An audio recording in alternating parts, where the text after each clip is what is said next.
महिलाओं के अधिकार का सवाल है। इसके लिए आज से नहीं, एक लंबे काल से महिलाएं ही सिर्फ नहीं लड़ रही हैं, बल्कि महिलाओं के अधिकार के लिए पुरुष भी इस देश में लड़ रहे हैं और दुनिया में भी लड़ते हैं लोग। और ये सवाल महिला बनाम पुरुष का नहीं, महिलाओं को उनका अधिकार देना ही होगा, और अगर देने में कोताही करेगा पुरुष समाज तो महिलाएं वो हक हासिल करेंगी। लोकतंत्र में उनको दबा के नहीं रखा जा सकता। अभी जो सवाल उत्पन्न होकर के यहाँ पर आया है, जिस रूप में एक विधेयक रखा गया है, अब विधेयक की जो स्थिति है उसके कानूनी पक्ष की ओर हम नहीं जाना चाहते। उसके बारे में बहुत कुछ कहा गया, उसमें ड्राफ्टिंग एरर हो सकता है। उसके पीछे एक भावना है कि महिलाओं को प्रतिनिधित्व दिया जाए, 1/3 स्थान उनके लिए लोकसभा और विधानसभा में आरक्षित किया जाए। हालांकि इस विधेयक में राज्यसभा छूटा हुआ, विधान परिषद छूटा हुआ, अभी तक महिलाओं को सरकारी नौकरियों में या अन्य नौकरियों में जॉब में रिजर्वेशन नहीं दिया जा सका। ये सब सवाल है। महिलाओं को उनका अधिकार हर जगह मिलना चाहिए, लेकिन फिर भी जो कुछ भी विधेयक है उसमें हम एक दूसरे पक्ष पर अपनी बात रखना चाहते हैं। अब इसके जो ऑब्जेक्ट्स एंड रीजंस हैं उसमें जो बात कही गई है, इसमें यह बताया गया है कि जिस प्रकार से पंचायत में और नगर पालिकाओं में स्थान आरक्षित किया गया महिलाओं के लिए, उसी को हम आगे बढ़ा रहे हैं और अब संसद में और विधानसभा में हम इसको एक्सटेंड करने जा रहे हैं। ये इसका मकसद है। अब आप देखिए, जो संशोधन हुआ पंचायत के लिए, जो संशोधन हुआ नगर पालिका के लिए, शहरी निकायों के लिए, उस संशोधन में यह प्रावधान किया गया कि ओबीसी के लिए भी रिजर्वेशन होगा, और ओबीसी के रिजर्वेशन का मामला, पिछड़े वर्गों के रिजर्वेशन का मामला राज्य विधानमंडलों पर छोड़ दिया गया था। उस सेलेक्ट कमेटी में मुझको भी सदस्य के रूप में काम करने का मौका मिला है, अध्यक्ष महोदय। उस सेलेक्ट कमेटी में बहस में हमने सक्रिय रूप से हिस्सा लिया था। लेकिन आज क्या स्थिति है, प्रधानमंत्री जी ने ठीक ही कहा कि जितने ये कानून बन गया, विधेयक संविधान का संशोधन हो गया, राज्यों को अधिकार दिया गया कि ओबीसी के लिए आप स्थान आरक्षित कर सकते हैं पंचायतों में और शहरी निकायों में। लेकिन आज क्या स्थिति है कि सारे राज्यों में स्थान आरक्षित हो गए। हमारे मार्क्सवादी सदस्य इस बात पर अपनी प्रतिक्रिया व्यक्त करते हैं। अगर जब कोई बहस की बात करता है तो ऐसा लगता है जैसे हम लोग बिल को स्टॉल कर रहे हैं। हम उनसे पूछना चाहते हैं कि क्या ओबीसी को रिजर्वेशन दे दिया बंगाल में? यह संविधान में है, संविधान में है। कितना समय लगा, कितना समय लगा? चुनाव पहले हो गया और बाद में हुआ। वही चुनाव पहले हो गया था उड़ीसा में, उसको भंग कर दिया गया और नए कानून के मुताबिक चुनाव कराने की बात हुई।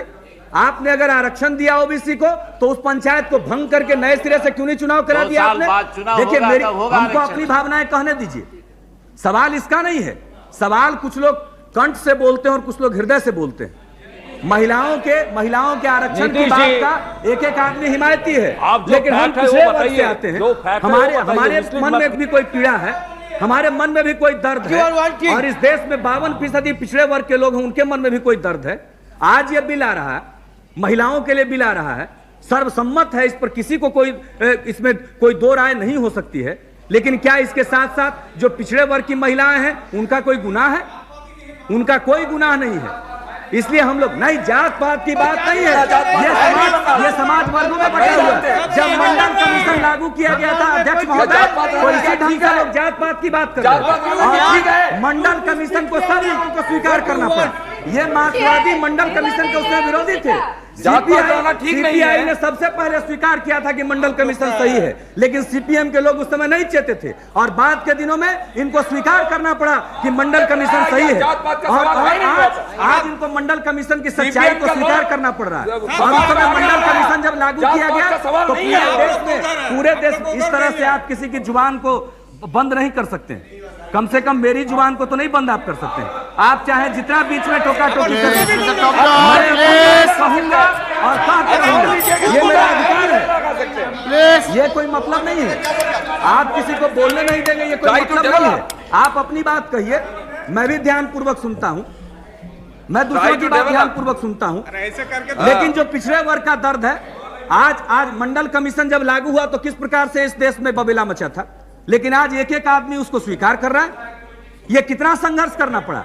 और आज महिलाओं का बिल आया है, इसका हम समर्थन करना चाहते हैं। हमारी मांग है कि इसमें कई ऐसे मुद्दे हैं जिस पर और गंभीरता से विचार करना चाहिए। महिलाओं को 1/3 आरक्षण मिलना चाहिए, लेकिन साथ ही साथ जो पिछड़े वर्ग की महिलाएं हैं उनके लिए भी उनका भी हक इसमें सुनिश्चित किया जाए। यह बात नहीं चल सकती है। कहा गया कि SC ST के लिए स्थान आरक्षित है। क्या अध्यक्ष महोदय, आज हर रोज अनुसूचित जाति की सूची में एक नई जाति शामिल हो जाती है। अभी जात की बात करते हैं, लेकिन जात को अनुसूचित जात में शामिल किया जाए, इसके लिए लोग आवाज उठाएंगे। जात को अनुसूचित जनजाति में शामिल किया जाए, इसके लिए आवाज उठाएंगे। और जब हम मंडल की बात करेंगे तो कहेंगे कि जात फैलाते हैं। तो अनुसूचित जातियों की संख्या बढ़ती चली जा रही है, अनुसूचित जनजातियों की संख्या बढ़ती चली जा रही है। उनका यह संविधान में जब उनके लिए व्यवस्था की गई थी तो आबादी के अनुरूप उनका आरक्षण सुनिश्चित किया गया था। आज उनकी आबादी बढ़ गई, चूंकि आप नई जातियों को शामिल करते चले जा रहे हैं, तो उनका क्वांटम बढ़ेगा या नहीं बढ़ेगा, उनका स्थान आगे बढ़ेगा या नहीं बढ़ेगा SC और ST का, यह सवाल भी है। जब महिलाओं के लिए आरक्षण होगा तो महिलाओं के लिए आरक्षण, मुझको यह समझदारी है, यह आरक्षण हॉरिजॉन्टल आरक्षण होगा। वर्टिकल आरक्षण होता है SC का, ST का, यह वर्टिकल रिजर्वेशन है। उसी तरह से हमारी मांग है कि OBC के लिए, पिछड़े वर्गों के लिए वर्टिकल आरक्षण आप दे दीजिए। इसके बाद हॉरिजॉन्टल आरक्षण जो है महिलाओं के लिए 1/3 सीट सब में से सुरक्षित कर दीजिए, आरक्षित कर दीजिए। और यह होना चाहिए, इसको कौन इनकार करेगा, इस अधिकार को कोई डिनाई नहीं कर सकता है। लेकिन इस आड़ में अगर आप जो पिछड़े वर्ग के लोग हैं उनको कहिए कि आप अपने वर्ग की वकालत न करिए, तो इस तरह से और कह दीजिए कि आप साहब इस बिल के खिलाफ हैं, तो यह गलत संदेश देने की बात हो रही है। बहुत कहा गया कि कल ये सदन नहीं, अध्यक्ष महोदय हम बहुत कम में अपनी बात कह रहे हैं। अध्यक्ष महोदय, कहा गया कि कल से देश और दुनिया को एक संकेत और संदेश मिल गया, और आज अगर कुछ नहीं होगा तो उल्टा संदेश और संकेत चला जाएगा। यह मध्यम वर्ग का वैल्यू सिस्टम है, उच्च मध्यम वर्ग का यह वैल्यू सिस्टम है। यह संकेत और संदेश की राजनीति लोग करना चाहते हैं, यानी हक में जमीन पर उनकी सेवा नहीं करना चाहते हैं, लेकिन एक संकेत देना चाहते हैं कि हम कर रहे हैं महिलाओं के लिए। कब होगा यह हाउस का टर्म? 2001 में खत्म होने वाला, और 2001 में चुनाव होंगे। कोई नहीं जानता है, अगर कोई चुनाव होगा, मिड टर्म पोल होगा, उसके बारे में आज कोई नहीं कह सकता। ठीक उसी प्रकार से हम यहां पर बैठे हुए हैं और हम में से कोई कल न रहे यहां मौजूद, यह अलग बात है। लेकिन आज हम सदस्य हैं तो अगले 5 साल के बारे में हम सोचेंगे। यह लोकसभा 5 साल के लिए चुन करके आई है। हम लोगों को जो आइडेंटिटी कार्ड मिला है वो वैलिड है 2001 के कुछ तारीख तक, जिस तारीख तक वो वैलिड है। तो 5 साल के बाद चुनाव होगा सामान्य तौर पर, और 5 साल के बाद महिलाओं को आरक्षण का लाभ मिलेगा। कल नहीं मिलेगा। आज पार्लियामेंट डिसॉल्व नहीं हो रहा है, आज रात में पार्लियामेंट नहीं डिसॉल्व होने वाला है कि आज हम अगर इसको पारित नहीं करेंगे तो महिलाओं को जो अधिकार मिल रहा तो वो अधिकार से वंचित हो जाएंगे। और ये हल्के फुल्के अंदाज में बात नहीं होनी चाहिए, और ये सदन में ये दृश्य उपस्थित नहीं होना चाहिए जैसे ये सिर्फ महिला सदस्यों का सवाल है, ये पुरुषों का भी सवाल है। जो लोग मेल शोविनिज्म के खिलाफ हैं वो तमाम लोग इसका समर्थन करेंगे, और हम रिकॉर्ड पर यह कहना चाहते हैं कि हम सब लोग मेल शोविनिज्म के खिलाफ हैं, और महिलाओं के हित को प्रोटेक्ट करने के लिए हम लोग कोई भी कुर्बानी देने को तैयार है। लेकिन इसके साथ साथ जो पिछड़े वर्ग की महिलाएं हैं उनका भी ख्याल करिए। ऐसा नहीं हो कि महिलाओं को आरक्षण मिल गया, जनरल कैटेगरी में आ गए, और पिछड़े वर्ग की महिलाएं पिछड़ जाएं।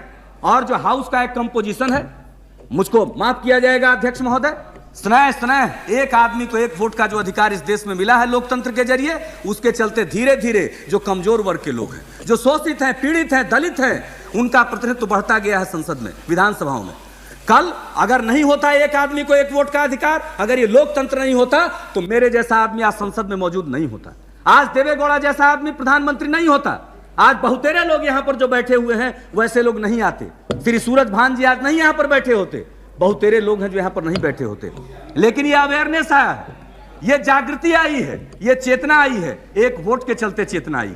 इस वोट के अधिकार ने हम लोगों को जो पहुंचाया है ऊपर की ओर, उसके चलते आज सदन का कंपोजिशन देख लिया जाए, सदन का जो सोशल स्ट्रक्चर है उसको देख लीजिए, सोशल कंपोजिशन का अध्ययन कर लीजिए। हम लोग इसकी इजाजत नहीं दे सकते हैं कि एक तरफ इतने संघर्ष के बाद जो एक सोशल कंपोजिशन यहां पर पैदा हुआ है, यह सोशल कंपोजिशन पिछले दरवाजे से बदल दिया जाए। अगर इस प्रकार का कोई संकेत और संदेश जाएगा तो हम लोगों के मन को भी पीड़ा पहुंचेगी, पिछड़े वर्ग की जो महिलाएं हैं उनके मन पर भी पीड़ा पहुंचेगी। इसलिए इसमें गंभीरता पूर्वक विचार की जरूरत है अध्यक्ष महोदय, और यह अधिकार इनको मिलना चाहिए। इसके लिए कोई आसमान नहीं गिर जाएगा, धरती पर टूट करके नहीं आ जाएगा, और जब कुछ दिनों के बाद यह लागू होने वाला है, इसलिए इस पर ठीक ढंग से चर्चा होनी चाहिए। और चर्चा के क्रम में आज तक का जो इतिहास है, नारी उत्पीड़न का जो इतिहास है, उसको रिकॉर्ड पर लाना चाहिए। क्यों नारियों को यह अधिकार मिलना चाहिए, ये सारी बातें आनी चाहिए, क्योंकि कल कोई रिसर्च करने वाला, कोई इतिहास पढ़ने वाला जाएगा तो बाकी सारी बातें उसको नहीं मिलेगी, लेकिन ये संसद के रिकॉर्ड उनको मिलेंगे। सेंट्रल असेंबली में जो बहस हुई है, कंस्टिट्यूएंट असेंबली में जो बहस हुई है, उसको आज हम उद्धृत करते हैं रोज रोज निकाल करके। कल होकर के अगर कोई चाहेगा तो यहां पर उसको उद्धृत कर सकेगा। इसलिए रिकॉर्ड में ये बातें आनी चाहिए, इसलिए गंभीर चर्चा होनी चाहिए। और इस पर 10 घंटा, 20 घंटा, 2 दिन की, 3 दिन की, 4 दिन की चर्चा हो जाएगी तो ये नारियों को अधिकार दिलाने के मामले में और बड़ा योगदान होगा इस बहस का। दुनिया को भी एक संकेत और संदेश मिलेगा जिस भाषा का ये लोग प्रयोग करते हैं, जो उच्च मध्यम वर्गीय का वर्गीय वैल्यू सिस्टम जो है उसके हिसाब से, तो उसमें भी उनको लाभ मिलेगा। इसलिए गुजारिश है, अब जिस प्रकार से ये ऑब्जेक्शन रीजंस दिया गया है उसके हिसाब से तो पंचायत का और शहरी निकायों में जो आरक्षण दिया गया है उसी का ही एक्सटेंशन है। तो जो पंचायत और शहरी निकायों में और चीजें दी गई है उसको भी ला दीजिए। पंचायत और शहरी निकायों में ओबीसी को आरक्षण का प्रावधान किया गया है कि स्टेट लेजिस्लेचर चाहे तो करें, तो उसी प्रकार से यहां तो कोई स्टेट लेजिस्लेचर करेगी नहीं, ये कॉन्स्टिट्यूशन अमेंडमेंट का सवाल है, इसी सदन को तय करना पड़ेगा। इसलिए जो ओबीसी के लोग हैं उनको भी आरक्षण दे दिया जाए। और अब ये बहस किस बात का, अध्यक्ष महोदय, कितने दिन तक ये बहस चलती रहेगी? कितने दिन तक लोग अपने अधिकार के लिए लड़ते रहेंगे? आबादी के मुताबिक आप प्रतिनिधित्व दे दीजिए, इस संसद में भी ओबीसी को दे दीजिए, जैसे एससी एसटी को प्रतिनिधित्व है उसी तरह से ओबीसी को भी प्रतिनिधित्व आप आबादी के मुताबिक दे दीजिए। एससी एसटी को अब नहीं आबादी के मुताबिक, पहले था, लेकिन कंसेप्ट यही है कि आबादी के अनुरूप उनको प्रतिनिधित्व दिया जाएगा। उनकी संख्या बढ़ गई है, उनको उसी हिसाब से प्रतिनिधित्व मिलना चाहिए। और जो अन्य पिछड़े वर्ग के लोग हैं उनको भी आबादी के मुताबिक संसद में, विधानसभाओं में, विधान परिषद में, राज्यसभा में। और ये क्या अध्यक्ष महोदय, सिर्फ विधानसभा और लोकसभा में ये आरक्षण होगा, राज्यसभा और विधान परिषद में नहीं होगा? वो कौन से लोग हैं? राज्यसभा और विधान परिषद जहां जहां है वहां पर कौन लोग जाएंगे? वहां एससी एसटी के लिए भी कोई आरक्षण नहीं, वहां भी आरक्षण होना चाहिए। शेड्यूल कास्ट के लिए, शेड्यूल ट्राइब्स के लिए, अन्य पिछड़े वर्गों के लिए, महिलाओं के लिए, सब लोगों के लिए आप अपर हाउस में भी आरक्षण दें। इसलिए इस बिल में उसको भी शामिल किया जाना चाहिए। तो ये तमाम मुद्दे ऐसे हैं जिनको शामिल किया जाना चाहिए और इसके लिए या तो संसद संवेद रूप से बहस करे, या तो इसके लिए हम आग्रह करेंगे कि या तो प्रधानमंत्री उठ करके कहें और जो विधेयक इन्होंने इस रूप में रखा है इसको वापस ले लें और कहें कि कॉम्प्रिहेंसिव बिल लाएंगे और स्पेशल सेशन पार्लियामेंट का बुलाएंगे। यूपी का चुनाव है, इन सब चीजों से निपट करके विंटर सेशन के पहले आप स्पेशल सेशन बुलाइए और उसमें इन सारी बातों को रखिए। या फिर ये जो विधेयक है और जो भी चर्चा हुई है जिसमें हम लोगों के भी विचार है, इन सबों को एक ज्वाइंट सिलेक्ट कमेटी को सुपुर्द कर दीजिए और वो 1 महीने के अंदर, 2 महीने के अंदर, 1.5 महीने के अंदर, 15 दिन के अंदर, जो भी आप समय निर्धारित करें उस समय में अपनी रिपोर्ट दे और उसके हिसाब से फिर से बिल में प्रॉपर अमेंडमेंट करते हुए कॉम्प्रिहेंसिव बिल यहां पर रखा जाए, तब एक बिल स्तंभ का काम करेगा। और इस प्रकार से हम अगर जल्दीबाजी में कोई काम करते हैं तो उसका कोई अच्छा नतीजा नहीं निकलेगा। तुरंत कानूनी दृष्टि से यह त्रुटिपूर्ण होगा, इसको ये कहीं खत्म ना हो जाए और ये मजाक का विषय बनेगा। आज अगर आप चाहते हैं कि वोट करा लीजिए तो कॉन्स्टिट्यूशन अमेंडमेंट है, स्पेशल मेजोरिटी की जरूरत है। ये है स्पेशल मेजोरिटी क्या? नजर दौड़ा करके हम लोग नहीं देख सकते? स्पेशल मेजोरिटी आज है, आप इसको देख लीजिए। लेकिन आज इसको पुट कर दीजिए वोट के लिए और ये गिर जाए तो इसका क्या संकेत और संदेश जाएगा? इसका कोई संकेत और संदेश जाएगा या नहीं जाएगा कि महिलाओं के आरक्षण का बिल था वो सदन में गिर गया? इसलिए हम आग्रह करेंगे, विनम्र प्रार्थना करेंगे, जो लोग, जिन लोगों की भी जो भावनाएं हो, ये बिल गिर ना जाए, इसको गिरने मत दीजिए। या तो सरकार अपनी तरफ से इसको सुधार करके कॉम्प्रिहेंसिव बिल लाए, या इस बीच में इसको और परिमार्जित करने के लिए और बहस करने के लिए ज्वाइंट सिलेक्ट कमेटी को इसको सौंप दिया जाए और अगले सत्र में या तो इसके लिए विशेष अधिवेशन बुला करके इसको रखा जाए। यही मुझको आपसे निवेदन करना था। आपने मुझको समय दिया, आपको बहुत बहुत धन्यवाद।